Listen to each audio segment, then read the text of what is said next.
tukiriye Kristo inema y'Imana ibe mu mitima yacu igwiriye rwose, urukundo rw'Imana ruduhatse ibwiza, ububasha bwa mushobora byose ube kumwe natwe. Ntacyo tuzoburira mu rukundo rw'Imana nitwakomeza kuyubaha, nitwakomeza kuyizigira, nitwakomeza kubana nayo. Ushobora kuba wihebye kubera ibicanke biriya, kuba wihebye kubera intege nke, amagara make, ibyonyi byagwiriye.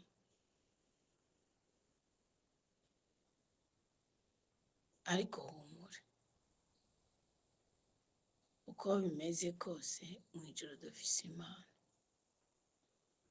kandi Imana dufise ni Imana umuremyi, ni Imana rurema, ni Imana umutabazi, ni Imana umurengezi, ni Imana umurenganuzi. Nshaka kubikubwira ntubyumve, ariko bishatse wobyumva. Kubera iki? Ubwa mbere ijambo ryose risohotse riva mu kanwa k'umusoki w'umukama rigira ububasha, rigira ibibi rikuyeho, rikagira n'ibyiza ribaditse. None wumva woreka kubyemera gute? Kandi ibyo ngo ni Imana ibishitsa, ntabwo ari twebwe.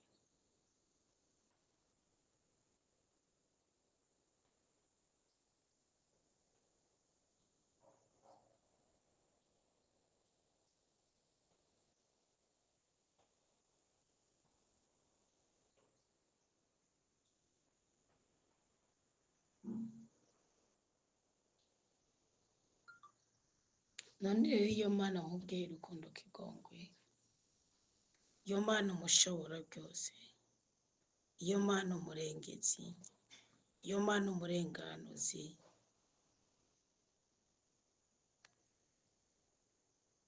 iyo Mana idahengeshanya kutugira neza abakundwa b'umukama, niki cyotuma wiheba ukumva ko yagutaye? Niki cyotuma wiheba ukumva ko yaguhemukiye? Niki cyotuma wiheba ukumva ko itakiri kumwe nawe?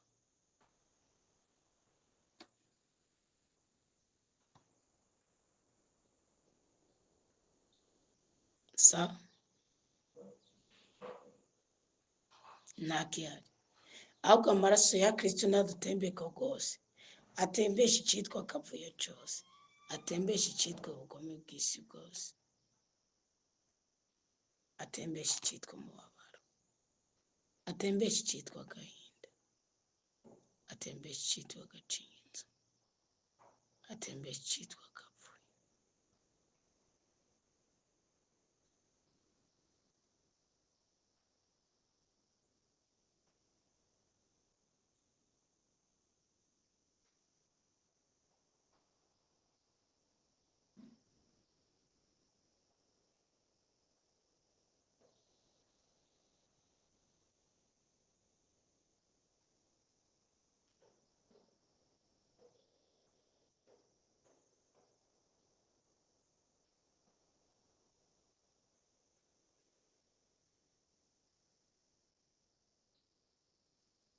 Ubutware bwa mutima mweranda burazana nuko imbabazi z'Imana zatubayeko,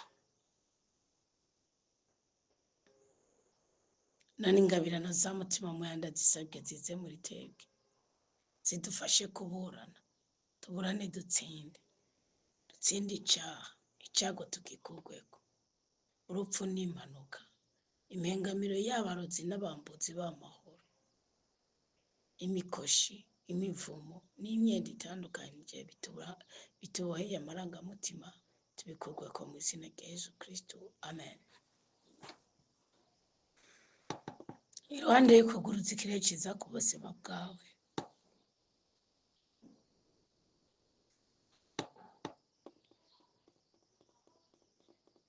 urakeneye guhindurirwa izina, kandi iyo Imana itwemera guhindurirwa amazina, ari ibyo ituganiriza, ari ibyo idusaba, ari ibyo itwereka ko bikenewe mu buzima bwacu.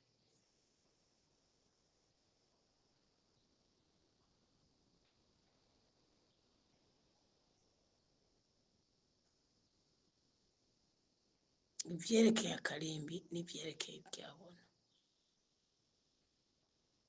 turi mu nyigisho y'ijana 58 ku nyigisho zidufasha guhindurirwa amazina. Turi mu gitabo c'amategeko, igitabo ca 5 mu bitabo vya mbere bigize Bibiliya, bitanu vya mbere bya Musa. Turi mu kigabane ca 19 umurongo wa 14.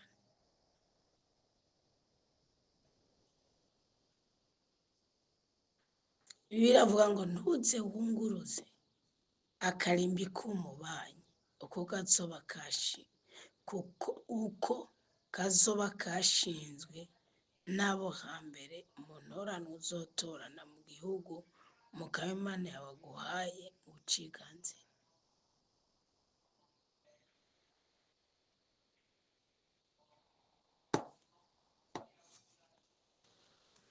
Abungurutse akarimbi k'abandi aro mwari muzi ko ari umuvumo uteye ubwoba.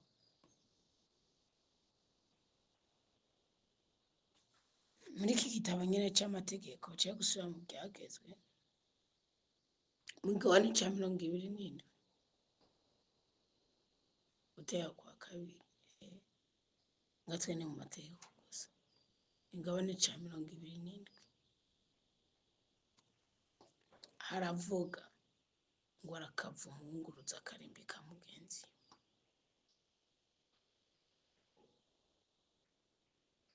Undi kunguruza akarimbi niki? Ariko mwibaza ngo nakarimbi mwunguruje mwakunguruje, igihe cose urwanira uburenganzira bwawe, ukima imbabazi mugenzi wawe ugiye wunguruje akarimbi.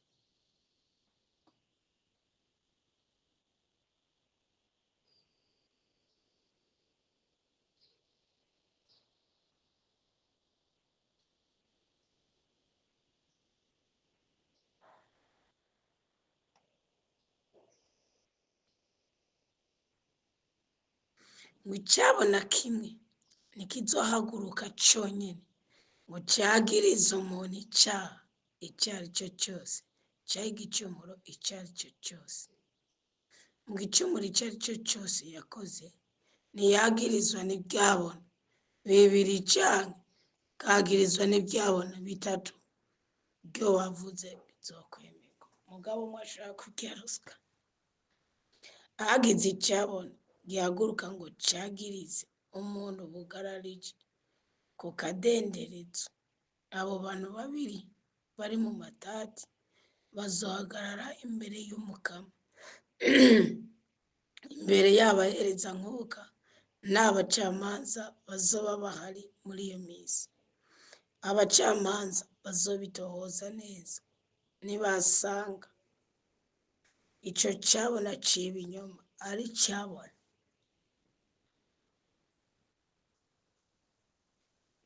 kibesha,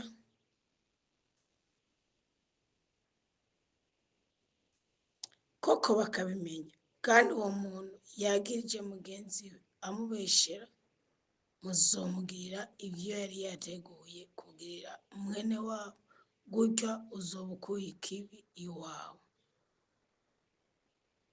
Abasigaye bazoryumva bagira ubwoba, kandi hanyuma nawe uzosubira gukora icaha nk'ico iwawe,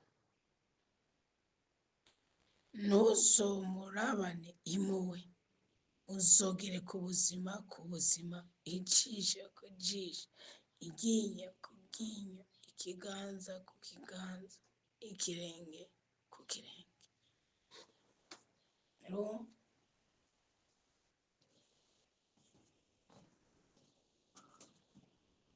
Bari bateguye guca bamuca inka nawe azoca yitanga, bari bateguye guca bamubamba nawe azoca abambwa.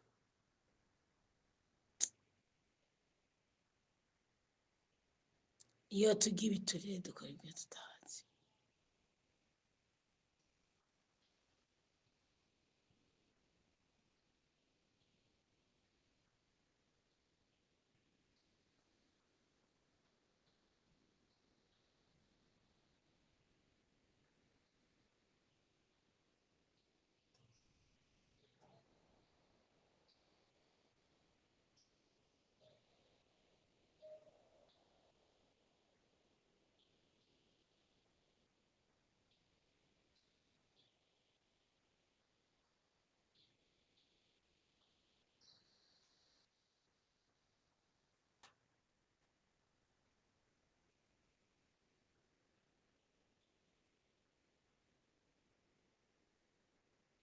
Igihe uzogenda kurwanya abasi bawe, ukabona amafarasi, imikogoti, abantu bakurusha ubwinshi, ntuzobatinya.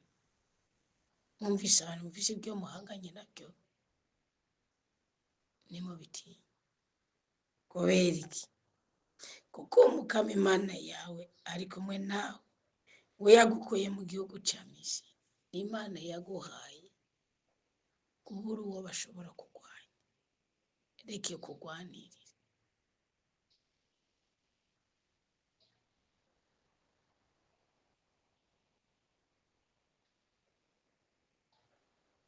Ni Imana yaguhaye kubicura ico. Reka ibane nawe.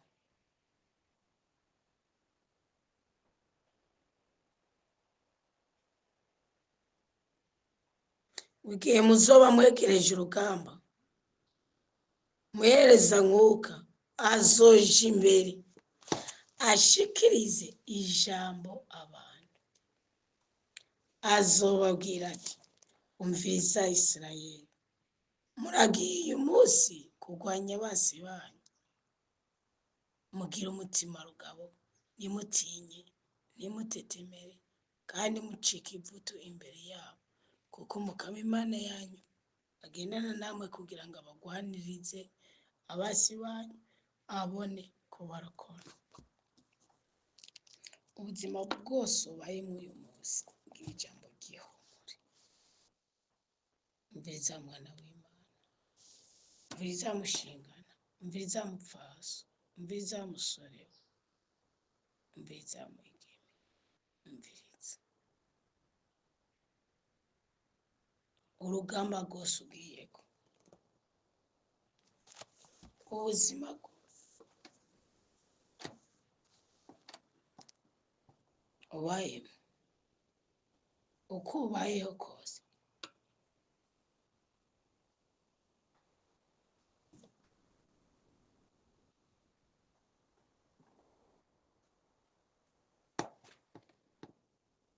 ibyo uhanganye nabyo byose, ntusubire gutetemera.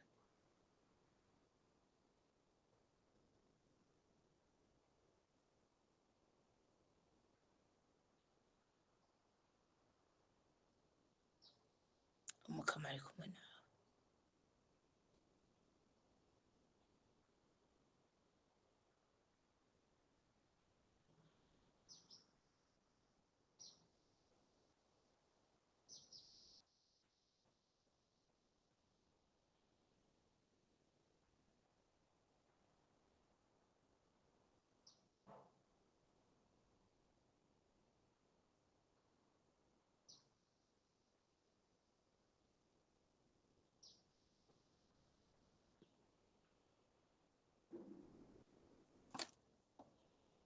Ntusubire, akira ijambo ry'ihumure, akira ijambo rimwe ubutware bw'Imana, akira ijambo rimwe ubushobozi bw'Imana, akira ijambo ririmo amahoro.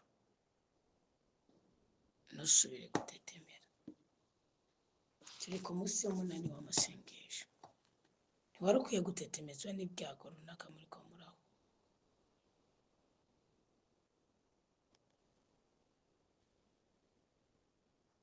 Ntiwari ukwiye gucika intege zo gusenga. Salomo avuga Migani yo 6 yavuze ngo guhinyitsa gato ngo bizana ubworo.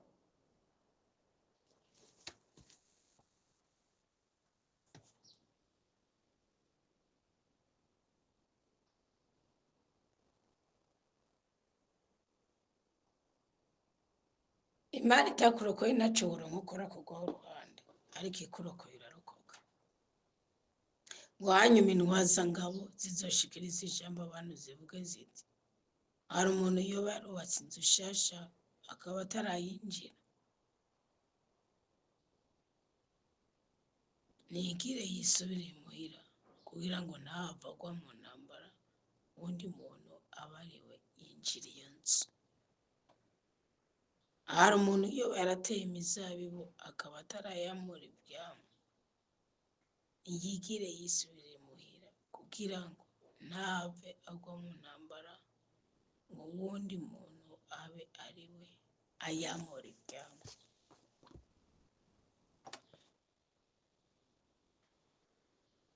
Hari umugabo yoba yaramaze gusaba umugeni akaba atari bwamurongore, niyigire yisubirire imuhira kugira ngo ntahave agwa mu ntambara, uwundi mugabo aba ariwe arongora umugore wiwe. Intwazangabo zizokongera zishikiriza ijambo abantu zivuge ziti, mwumviza ko batagenda n'ubwoba. Hari umuntu yoba afise ubwoba atagira umutima rukaba, niyigire yisubire imuhira kugira ngo ntahave atuma bagenzi be babura umutima nk'uko yawubuze nawe.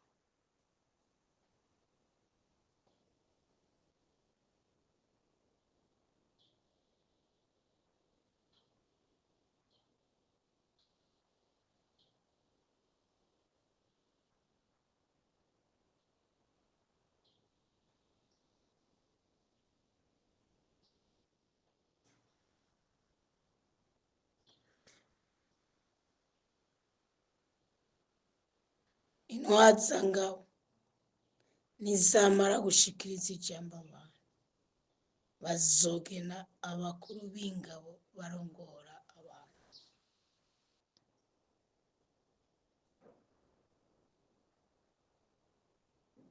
Niwegereza igisagara kugira ngo gitere, uzobanze ubahitishemo amahoro.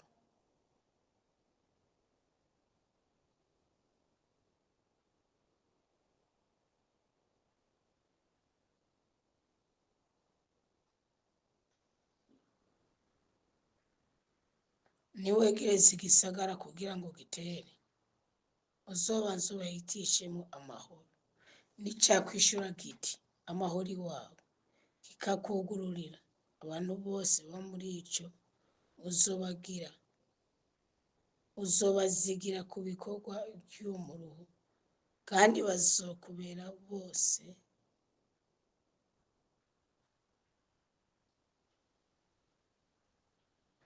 bazokubera abaja. Ariko nikitemera kugiranira amahoro nawe kikakugwanya, uracugaritse, umukama Imana yawe azokigota mu minwe, wice zina muhungu wese aba muri cyo, ubamarire ku bugi bw'inkota. Ariko abagome n'abana, ibitungwa,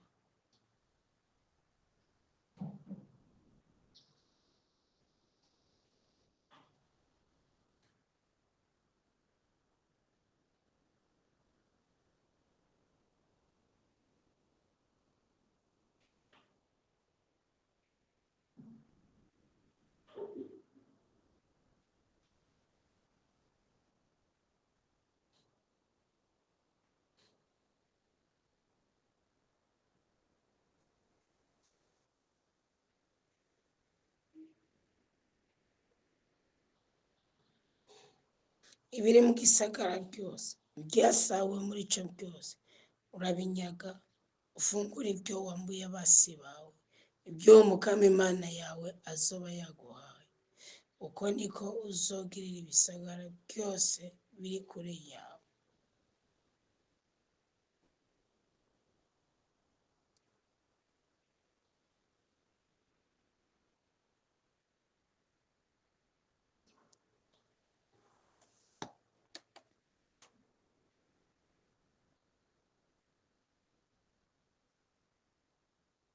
Ngo ariko ibisagara by'ibihugu Umukama Imana yawe aguhaye ngo bibe intoranwa yawe, ntuze ubisigazemo igihema na kimwe, nkako Umuheti, Umuhemori, Umukanahani, Umuperezi, Umuhivi,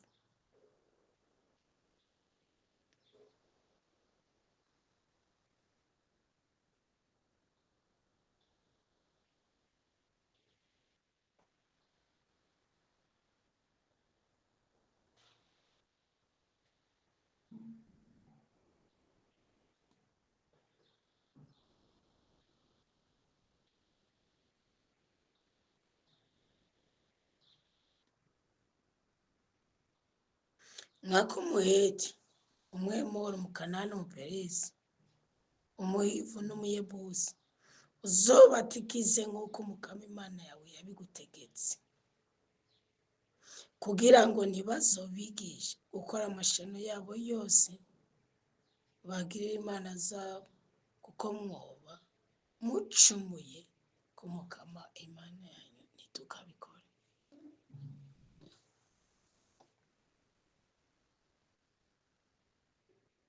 Niwugarize igisagara igihe kirekire ukigwanya ngo ucifatire, ntuzuhonye ibiti ubyiciza ishoka, kuko uzorya ivyamwa byabyo. Ntuze wicire ibyo biti. None igiti cyo mu murima kibaye umuntu kugira ngo ucugarize? Ibiti byonyene uzomenya ko ari ibiti bitama ivyamwa biribwa, uzobirandure canke ubyicire, ubyubakisha uruzitiro rutagira igisagara kikugwanya gushika aho gitsinda.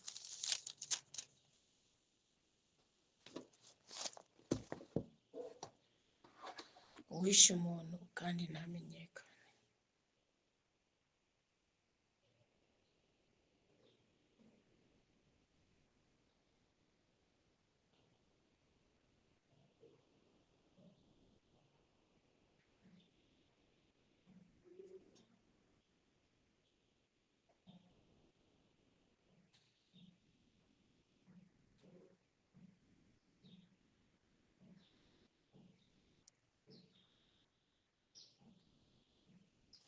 Mbwiye ko Umukama Imana yawe aguhaye ngo uciganzire, nihatorwa ikiziga c'umuntu yishwe kirambaraye mu murima batazi uwamwishe, abakurambere n'abacamanza babo bazogenda begera intambwe ziri hagati y'aho hantu n'ibisagara byegereye uwo yishwe, bazoraba igisagara cegereye kuruta uwo yishwe.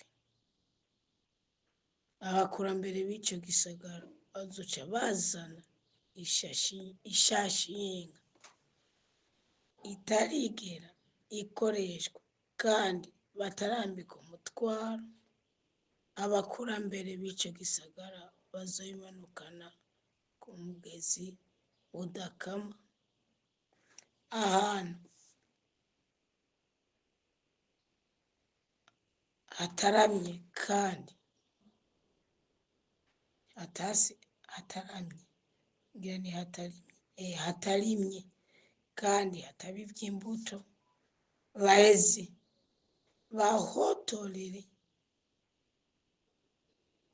bahotorere izosi ry'iyo shashi muri uyo mugezi.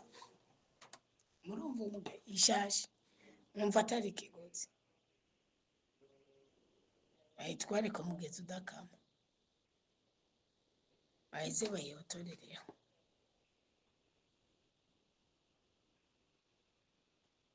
Hanyuma abaheza nkuko bene Levi bazokwegera kuko ari bo Mukama Imana yawe yatoye ngo bamukorere bongere bahezagire ku izina ry'Umukama, kandi nibo bategerezwa gushinga ingingo mu rubanza uko ari rwo rwose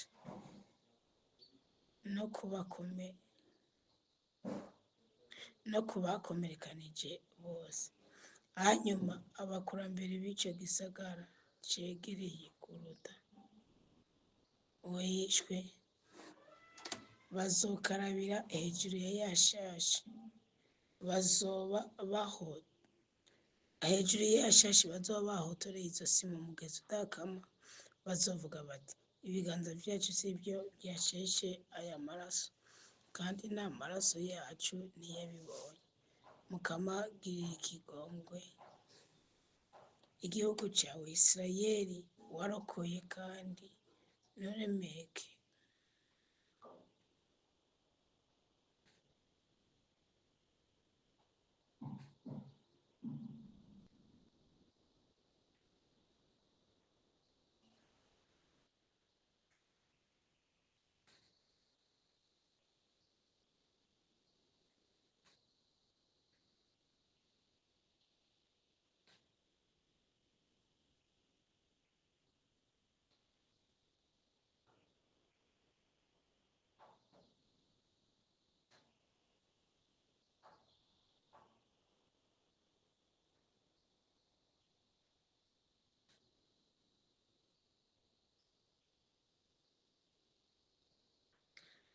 Mukama girira ikigongwe igihugu cawe c'Isirayeli wari warokoye, kandi nturemeke kuri Isirayeli igihugu cawe amaraso y'uwutagira icaha, gutyo bazogirirwa ikigongwe ku maraso yasesetse,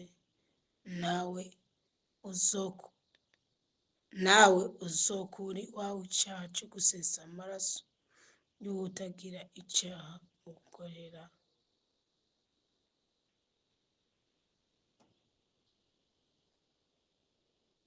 Nawe uzokura iwawe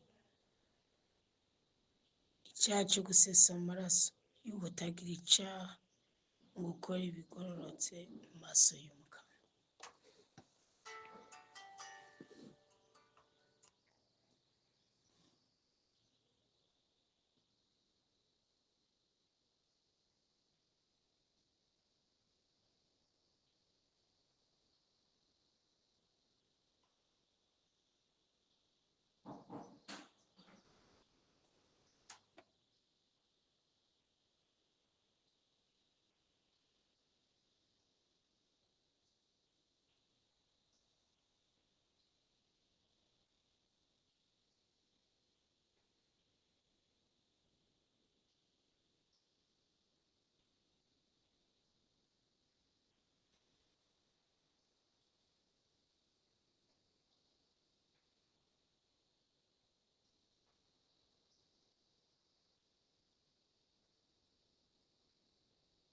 Ukurongora uwagizwe imbohe mu rugamba.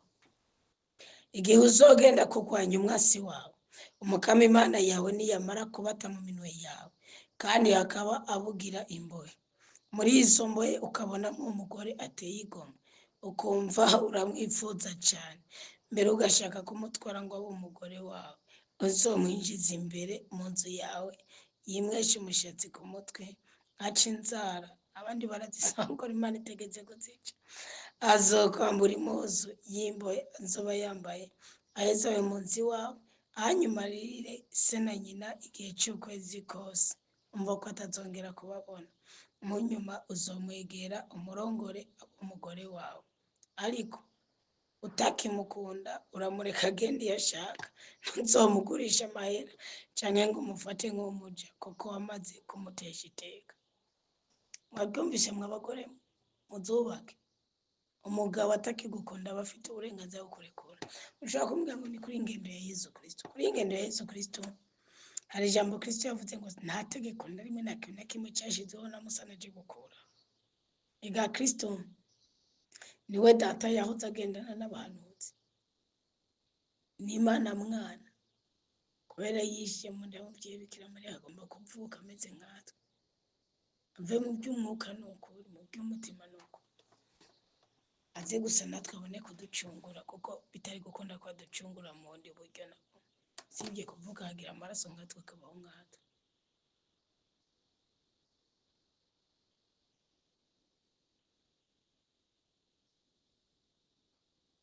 Kasozerere ngaho. Ubundi abagabo n'abagore benshi bahurira ku rugamba, nini abarongwana bahuriye muri powate, niko rugamba muba muriko. Benshi mwarongwa bacika cumu, kandi abantu benshi barongoreka batari mu muhamagaro wabo, ugasanga barahushije nyene. Ariko muhumure, Imana izi kudutera iteka, izi kuduteturura, izi kuturinda kubabara. Iyo Mana iguha amahoro, iyo Mana iguha umugisha, ariko wumve ngo ubuzima ari Kristo buraharanirwa. Intwari zigushora mw'umutahe, mw'imbaraga, mw'ubushobozi, mw'umwete. Imana yagomba kugendana nawe, ariko gira icyo utinya, gira icyo usonera, reka gushingira akarimbi ka mugenzi wawe, reka kwica mugenzi wawe umuhora ubusa, ko mwishe ubupfindo buzogupfindurwaho, kandi uzoshira amaraso ku gihugu cyawe, mu muryango wawe, mu buzima bwawe.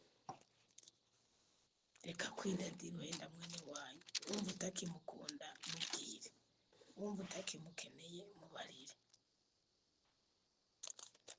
Mureke kuza muhambira imvuzo abidakunda. Ibisigaye umugisha w'Imana tubeko na sasita ku gicaniro cy'ubudahangarwa, ku gicaniro cy'ubudahava. Mwarahezagiwe cyane. Imana nyina amahoro twishimire, idutera iteka, iduhindura amazina. Mu byo murimo byose mwumve ko ari itegeko ry'Imana ryamarishaga kugendana n'umwana w'umuntu, kandi nta kindi kizogutsindishiriza cova he. Ni iteka, ni itegeko ry'Imana mushobora byose. Basi gira umugisha muri abana b'Imana.